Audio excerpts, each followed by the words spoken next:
Alternate views. Putting Barbados first. I am Kemar Stuartv. Barbados on December 7th, 2022 will be heading into another IMF program called BERT 2.0.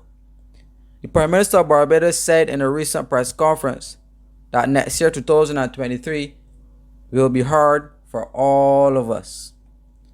Barbados is in a serious economic pit as the global economy is set to run into turmoil, and price inflation will push the cost of living and goods and services at a much higher level as the festive Christmas season starts to kick in.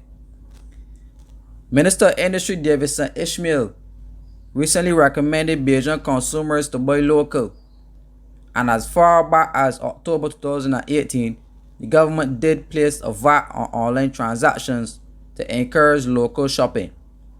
They also said that with the removal of the NSRL, that local prices were supposed to drop, but instead they increased.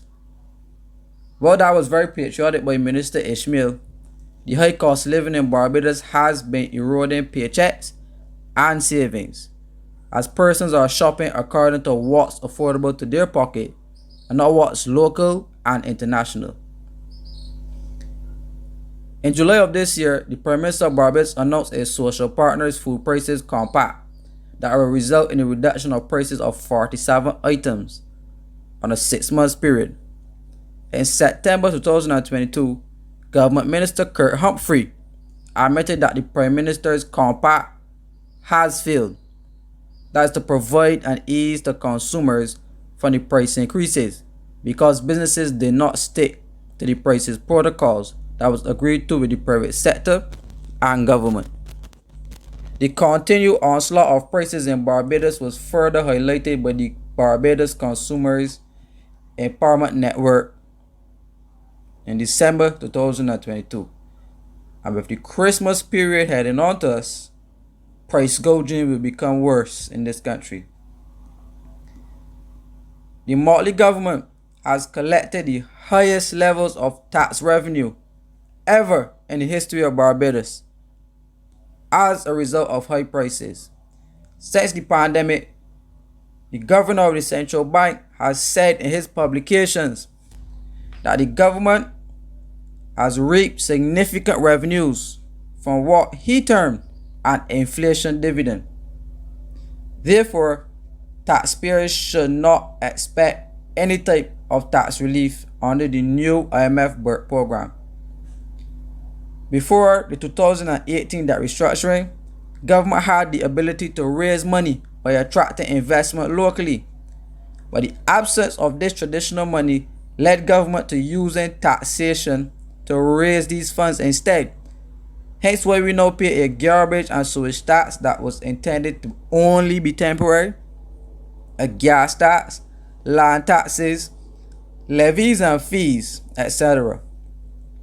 Unfortunately, citizens should expect tax increases as a condition of BERT 2.0, and this is set to replenish the $1 billion hole left in the central bank's balance sheet and the repair of the NAS $1 billion debt hole from the debt restructuring, as all attempts by the government to raise money after the debt restructuring has failed to meet the intended targets. So for example, BOSS Part 1 was a failure, BOSS 2.0 was a failure, and the central bank's offering of $120 million in bonds was also a failure. The inability to raise capital locally is very problematic, and serious attention should be paid, as money is needed to get projects going such as the Hyatt. The continued stalling of the Hyatt should be questioned, as developer Mark Maloney said in November 2019 that the details of this investment will be shared by the financial institution who was arranging the funding, even though he and his team were awaiting town and country planning permission to start building. Since then, town and country planning went under serious changes internally, A new Planning and Development Act was passed in 2019. A Planning and Development Amendment Bill was also passed, and a new Director of Planning and Development was appointed. Further evidence of how problematic the situation is in Barbados is that in March 2020, Prime Minister Mia Mottley said that following meetings with the International Monetary Fund over the next 2 weeks, she was hoping to get a relaxation on the targets under the IMF work plan, and she wanted a standby precautionary financing facility, and she said that this would allow her 22-month-old administration to move quicker on other capital projects that would have otherwise not been included. Back in November last year, Prime Minister Mia Mottley, during the opening of Golden Square Freedom Park, suggested that the construction of the Hyatt could commence early in 2022. This is now December 2022.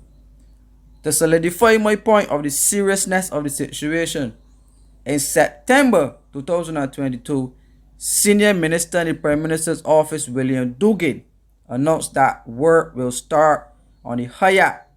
He said, "I understand that the Hyatt had some setbacks with its financing, but they are soon about to start the construction of the Hyatt." The inability of government to gain investment on the local market is severely impacting on government's ability to ease taxes despite having a surplus of revenue earned mostly by taxes. It also does not provide government with the incentive to intervene by shielding consumers from price increases, as taxation is charged as a percentage of price. Common knowledge would suggest that higher prices in the stores and supermarkets would give the tax collector, government, a higher rate of return. So in the face of a certain 2023 world recession, Barbadian households will be paying an FTC and Light and Power agreed price increase in electricity bills, the privatization of the Barbados Water Authority and the increase in electricity bills, the leasing out of the Grant Leaders International Airport for 40 years, the demolition of non-contributory pension and an increase in NIS contribution rates, job losses in government, and further price increases in the supermarkets and government services. The income of the middle and low income earners in Barbados is dwindling, and the debt restructuring has caused serious market failure in local investment markets.